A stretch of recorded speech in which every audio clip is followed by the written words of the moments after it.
Popping fucking hoes and popping pillies, man, I feel just like a rock star. Hey guys, my name's CJ Scobie and today I'm back with another video, and today I'm back with part 11 of my F1 2018 career mode. I'm pretty sure it's part 11, yeah it is part 11 for the German Grand Prix. The Russian Grand Prix in real life has just finished, so it's always what you like. I'm going to spoil it now. Lewis Hamilton won, Valtteri Bottas should have won in my opinion. And Max Verstappen had the drive of his lifetime. But anyway, that's the performance charts. We're actually ahead of McLaren now. I'm pretty sure we already was, to be fair, but yeah, we got a, I'm not sure if we got a couple of upgrades to this car. Anyway, let's go into practice for the German Grand Prix.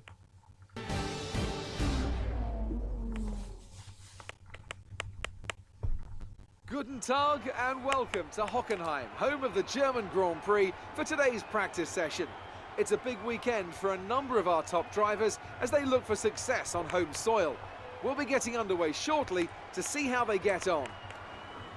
I'm here with Anthony Davidson once again. Nice to see you, Ant, and I wanted to ask you about how you go about improving the car over the course of a practice session. How much would you say is already known from the pre-race simulations, and how much do you have to do, how much do you have to work on with a real car on a real circuit? Well, that's a good question, Crofty, and I suppose the simple answer is that there's no such thing as too much information. As you say, the bigger teams have very complex simulations, vast numbers of clever people crunching the numbers back at base, but what they can't tell you is stuff like how the track condition's going to be, or what the temperature's going to be doing over the course of the day, and how all of that's going to be interacting with the tyre. There are so many millions of tiny variables involved in getting these cars around a racetrack quickly, but the computer can't tailor the car to a driver's specific balance requirements. At some point, you still need to put a human being in there and have them feel it through the seat of their pants. And that's why we end up with different drivers having different setups. So what I'm trying to say is, Crofty, nothing beats on-track testing. So here we are, just doing practice. You already know the drill, trying to get as many purple points as possible. But yeah, this track, I don't know, it's not too shabby. There's a lot of places I can get a lot of speed over the AI though. And but there is one place that there's an auto spin curb, as I just demonstrated for you. But anyway, there's fuel saving. There's like quite a few there's quite a few places I can gain speed on the AI. But the hairpin after the parabolica, for some reason I'm so slow around, which is very frustrating. But anyway, the only practice program we didn't do was ERS, and we managed to get purple in all the ones we did do, and we were actually second for the at the end of P1. Not many cars have actually gone on to the fastest tyres though, so yeah, we'll have to find out in Q like 1 or 2 if we make it into Q2 anyway. What everyone's actual pace is like, because I only do practice 1 for like each weekend. But anyway, we've got 380 resource points after that practice session. We now have 849, so there might be an upgrade we might be able to do to come onto the car. Like a couple of teams are liking us more after that performance. It wasn't the best performance, and it was only practice. But anyway, yeah, I think this is where we are. We might be able to get an upgrade. But yeah, it's going to be a dry race as well as qualifying is going to be completely dry. So it's still going to be down to our car performance, whatever result we get in this Grand Prix.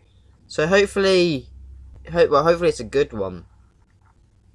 Like we need, after our little comeback drive run kind of thing, we need some more points on the board.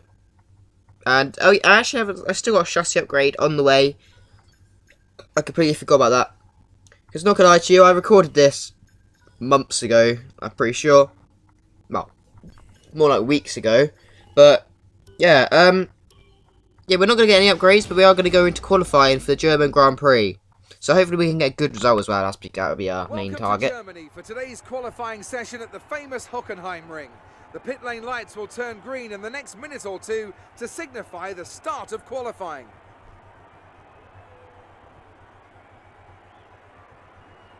And I'm here, of course, with Anthony Davidson on what has turned out to be a very pleasant day indeed. No weather to interfere, no problems on the track, so absolutely no room for error. That's right, Crofty. It's looking good out there at the moment. Each team will have their own game plan for this session, and of course, once the cars leave the garage, they'll be under parc fermé conditions, so any last-minute adjustments need to be done right here and now. Beyond that, it's all up to the driver. Who can keep their tyres in the right temperature? Who can hit their apexes? No race fuel on board these days, of course. These are the fastest cars we've had in a long, long time, and it's right here in qualifying where they're at their absolute peak. Let's get started.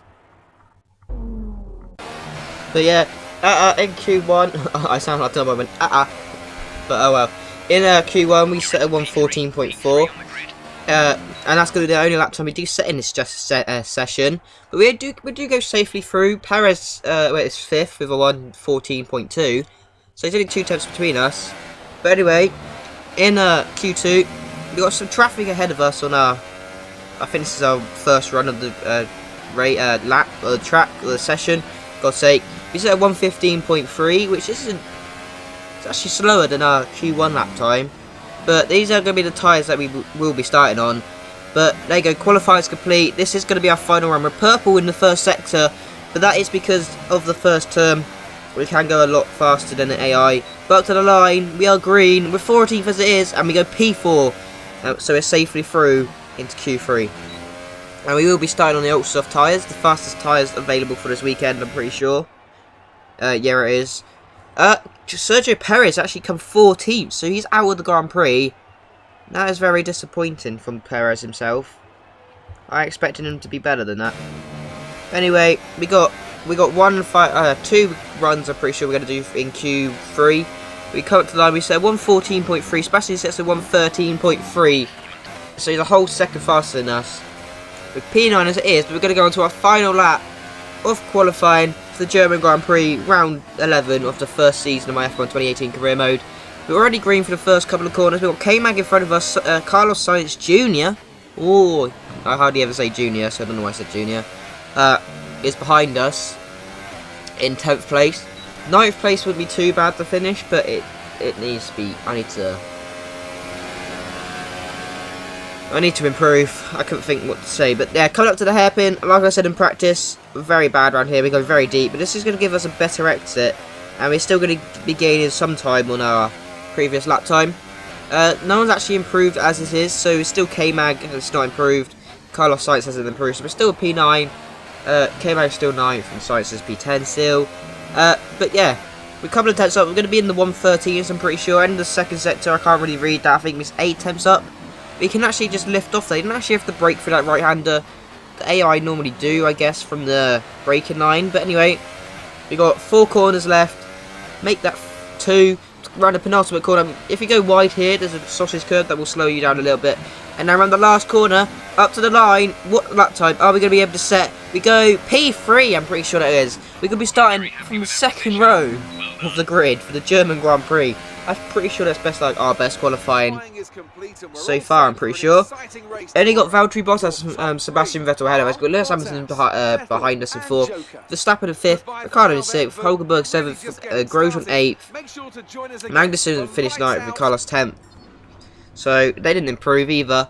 But now we're actually drawing with our teammate. We was losing, but now we're drawing in the rivalry. So yeah, we still actually need to pick a new rival because there's an empty space there. So I don't know when I'll ever do that. I do actually, because I completed season 1, I can tell you right now that I do actually pick someone. I can't actually remember who it is, but I do. But yeah, anyway, we get a decent chunk of points from that. We got over 1,000 points now, so that is going to be good for our R&D and development. Well, that's what the D stands for in R&D. But yeah, it's going to be. Yeah, hopefully we can get an upgrade going, like, especially an aerodynamic upgrade. I think I might go for an aerodynamic upgrade going into the Hungarian Grand Prix. That is very much where you need like downforce and stuff. It's pretty much Monaco without the walls as well, so you can't really overtake. So you need a good qualifying session. So that's probably going to be our main focus. Our contract perks aren't very good as it is, which is unfortunate. Well, actually, we can get a major upgrade. That isn't going to be on the car for Hungary, but it should be on the car for like Italy, I'm pretty sure. And I think that is going to be actually a drag reduction. So that's going to help us in a straight line, especially if it's Italy. So hopefully that does get on the car straight away. And I don't have to spend like extra resource points getting it. But it was less than 1,000 coin resource points. We've got 54 left. But anyway, it's going to be a completely dry race for the German Grand Prix. And speaking of which, let's go into that Grand Prix.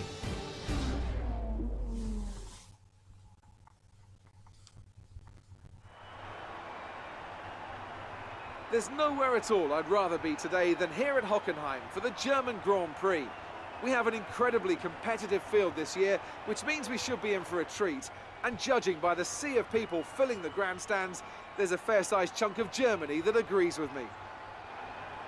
With average lap speeds of around 130 miles per hour, the Hockenheim Ring is a quick circuit with a lap distance of 2.8 miles, around 17 corners. The main DRS zone through Parabolica leads into the hairpin for the best overtaking opportunity on the track.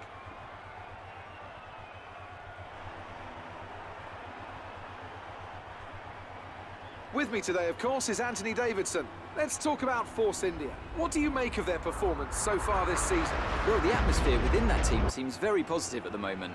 Everyone seems like they're in great spirits and having a lot of fun doing what they do, and that's definitely contributed to the performances we've seen.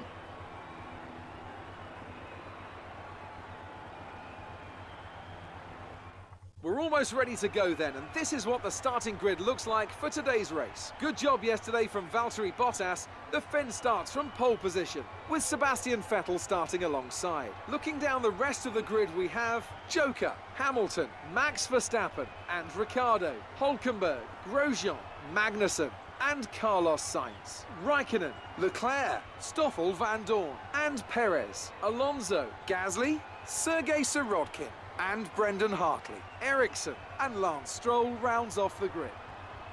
And now it's time to head down to the track. So here we are on the grid. I was just about to say that is penalty-free grid, but no! Lance Stroll, the bloody cunt himself, had to go and ruin it. That's annoying, but anyway, I think that might be our first bloody penalty-free, that would have been our first penalty-free grid of the season, I'm pretty sure. Correct me if I'm wrong, no one will ever watch this video, so it doesn't really matter. But anyway, we're going to go for a formation up. I don't think, if we make a position in turn 1, it's just a miracle, because it is not an overtaking position, I can tell you that now. There is not, like, it is pretty much, well, you just have to lift off, there's no braking. If you brake in turn 1, yeah, like, you got some problems. But I mean, AI probably will brake because of the race 9. It says to brake. But I'll turn 2 will probably be the place I'll be trying to get my first overtake in this race. But anyway, we're lining up on the grid ahead of the German Grand Prix. We got the Fly Emirates side just above us, the Fanatec to our right. We got 1, 2, 3, 4, 5 lights. Lights out, and away we go for the German Grand Prix. We've had an alright start, a little bit of a wheel spin, and we've also got the Red Bull of Daniel Ricciardo, I'm pretty sure, up or out, so we're around or outside. We've actually gone very slowly. Bottas has gone very slowly. Vettel's gone into the back of him. We've gone into the back of Vettel. There's no damage on because of Monaco, and I keep forgetting to turn it back on because I'm an idiot. But anyway, we're still side by side. Well, we're still fighting for on lap 1 for P2. We might be able to have a little lunge into the hairpin on Sebastian Vettel. We're going to have a little bit of contact with Valtteri Bottas there. Vettel actually goes into our front wheel. So, but anyway, we're into P2. Lap 4 now. Here comes Verstappen. What's happened to Vettel? Has he might have pitted. I'm not really sure what happened to Vettel. But anyway, here comes Verstappen. Upper inside into the hairpin. We're going to go round the outside onto the curbs. We're going to have no traction whatsoever on the exit. But I think these tyres are already starting to die. I think the lap 5, or maybe this lap, or maybe the next lap, will be coming into the pit to go onto the soft tyres, because we're going to be super soft. Big Gaz is actually out of the race as soon as we get overtaken by Hamilton, and I'm pretty sure the cars who were just in front of me, Bottas and Verstappen, actually stopped. So we're into P2 now. Going on to lap 6, we're going to be coming into the pits for our first pit stop of the race, and we're going to be Van Dorn's actually going to be second, so Perez is actually into 5th. So he's actually had a pretty good start. I know people have pitted already, but Perez is, I don't know, that could be some points. But anyway, on the exit, we're actually coming out in 13th big place. But Daniel Ricciardo's still behind us, but speaking of which, we're going to defend the inside line. He's going to go around the, well, inside, let's go turn to the outside, into the hairpin, as well as Sebastian Vettel's actually having a look. We're going up the inside of Daniel Ricciardo. We're going to squeeze him out a little bit, and yeah, hopefully they fight, so that we can pull away and don't get held up with these. But anyway, speaking of fighting, Verstappen, Hartley, Leclerc are all fighting, like, into the hairpin. We've just lunged it, used Leclerc as a bloody battering ram. I don't know why I said battering ram. A little brake marker to slow us down. And we're still side by side with the Sauber driver, actually. And we managed to get the position. And we're into P10, the final points paying position of the Grand Prix. Ericsson's in front of us, actually. But let's have another look at that overtake. With a little bit of contact as he spiked back onto the racing line. We squeezed him on the entrance of the corner, but managed to get the position. I mean, this far into the season, I know we haven't got too many upgrades on the car, but I should expect to be easily overtaking Saubers. But speaking of which, Marcus Ericsson's putting up a fight. But in end of turn 2, we're still actually going to finish ahead of him, get ahead of him. But on the exit though, we actually got on the curb of turn 3 or 4, down to the parabolic, around the parabolica, still side by side, but look at that straight line speed. Overtake mode, rich mix, and yeah, we've just got so much speed over him. We go very deep into the hairpin. He's still there. This is actually going to be quite a good battle, but I think now we've done it. I think we managed to get in front of him, and yeah, that is us in front of him on P8, lap 8. We're now in P9, and there's yellow flags. There is Sebastian Vettel, I'm pretty sure. Maybe no, Kimi Räikkönen. He's going very slowly. He's got a puncture on the rear left of, off his tyre. That is very disappointing for the Finn driver. I think he was leading the Grand Prix. No, I think he was third actually, or second. But that's actually unfortunate. I think he was just coming into the pits anyway this lap. We still got Ericsson behind us, but look at that. Turn 1, the AI is just so slow through turn 1. We're going to be side by side with Lars Stroll, overtaking technically our sister team, if you get what I mean. And like the Mercedes little program thing. But yeah, we're up into P7 now. We got Sergei Sorokin in front of us. We're going to go to we're still in medium and going standard. We got Slipstream and DRS. We're going to catch him before the hairpin, and we rub the inside, and we managed to get the position done. But we've gone very deep, and he's cut back, and he's managed to keep P6 from us actually. I'm sorry, and yeah, but unfortunately the AI is going to go very slowly through turn 1. We're going to have a run on them. The AI actually like to squeeze you off a little bit there, close the door on you. But yeah, Sergei Sorokin going a bit slowly through turn 2. And we managed to get the P6, so yeah, that's pretty good. We've actually coming up to the lap. Kimi bloody Räikkönen. Like that is not what you want. Like I expected to hear at the start of this Grand Prix. But Sergei Sorokin actually managed to get past us again. Did have DRS, but we had the inside line for the hairpin, and we managed to keep P6. We got Sebastian Vettel. Why did I say Sebastian Vettel? I was looking at bloody Fernando Alonso in front of me. But speaking of which, he's stuck behind his teammate as well as my teammate. And I'm pretty sure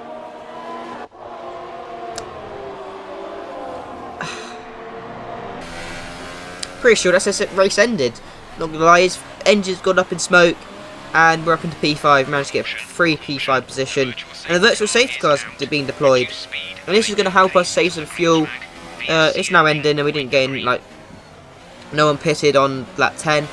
So we're going to be fighting again. But now, speaking of which, Kimi Räikkönen, Stoffel Van Dorn have had a collision. That is both the McLarens have been able to pass without actually passing them, if you get what I mean. So here's Räikkönen letting Van Dorn go through. Van Dorn's gone for the corner. Räikkönen's just drifted out wide, span Van Dorn around. Luckily, there's no damage on, so we didn't get so we didn't retire Van Dorn. We're Perez down to the pits on lap 16, and we're up into P3. But yeah, that is both the McLarens I've managed to pass without actually I mean, I was going to say without intending to do it, but we did intend to go past them, but not in the way we meant actually get past them. One blowing up and one getting spun out. Anyway, on lap 20, we're going to come in for our final pit stop. The soft tyres.